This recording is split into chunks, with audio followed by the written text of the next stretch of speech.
I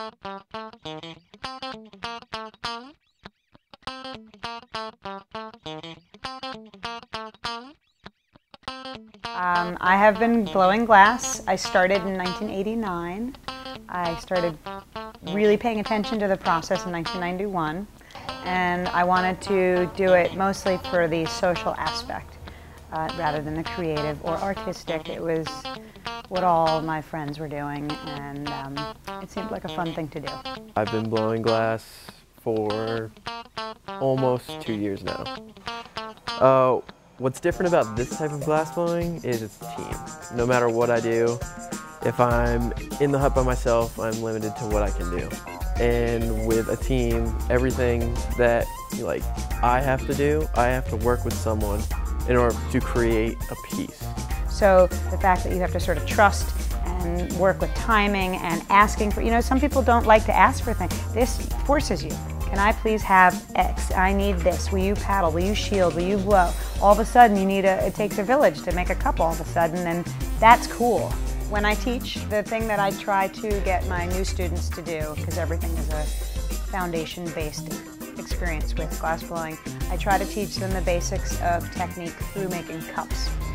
And the way one can make a cup in glass blowing is with, there's a furnace, and inside the furnace is a ceramic crucible filled with hot glass, and you can take a blowpipe, which is a rod about 4.5 feet long, and it's hollow, and you can gather the glass up out of the furnace on the pipe and proceed to shape it by using tools like, there's a steel table called a marber, there's a wet newspaper, there are wooden tools called blocks. You can shape the glass with one of these mediums, and then you blow into the glass to give it volume or negative space, where it's the vessel. Jacks, and that's for cutting necklines to separate yourself from each pipe that you use. You use shears to cut the glass, you have diamond shears to create almost necklines like you would the jacks, but they're a lot more rougher. There's something to just guide you in the way that you would use the jacks. And then once you've made things the size you want them, you then shape them using a combination of gravity. You want something longer, you can swing it. If you want something to be shallow or squat, you can heat it and actually hold it up, and the glass sinks and reacts to what physical effects we're doing to it. So it makes sense. You see it and you're like, oh man, that makes sense. I understand now. Or I don't understand why it's going wrong. Well, you can look at it and sort of break it down and try to figure out how to make things work better. And the punny rod is a solid rod that you attach right at the base of this, where you have this mark, because after you finish the cup, you bring it over to the finishing block and then you bonk it off the pipe. And then this piece will go into an annealing oven that's roughly 926 degrees for 14 hours, where it slowly progresses down to room temperature where you can take it out the next day. All the glass in the furnace is clear, so that's like having a open palette. It's like having your white canvas and you can put anything with it. When you add color, you're basically adding a consistency of glass on top of a clear bubble. So what you do is you either overlay color onto it. Color can come in frit, which is basically crushed up colored glass that is the consistency of like sand or even like a really fine powder. It's like sprinkles on an ice cream cone.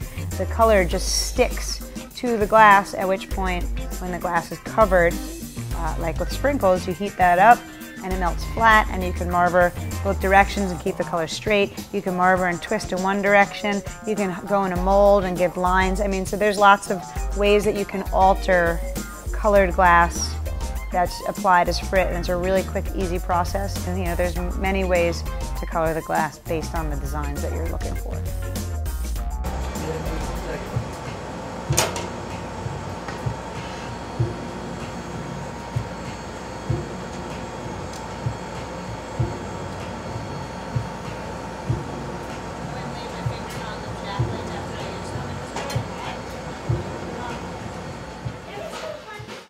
What I do in the hut is learn constantly from every single person. I love teaching other students what I know, what I've learned from everyone around me. You learn shortcuts, you learn special techniques, you learn everything from what Joe tells you until what you see a student doing and you think that that's helpful to what you can make. You're learning about how to behave out in the world. You're learning how to talk to someone. how to make eye contact, how to trust someone, how to time something, how to plan something. Did you wear the right clothes? Did you ask for the right thing? All the things that you do in life will affect how your behavior and attitude is in the shop. With glassblowing, it is my, outlet to working the way I want to work and creating a portfolio that's strong enough and having the skills to actually work for someone who's already got a studio and progress to the point where I someday might have that opportunity. It's everything. It's my career, it's my life, it's my job, it's my hobby. I've blown glass for more than half my life. It's been the only way I've made a living as an adult, is making work, selling work, teaching, doing production. So the future is bright.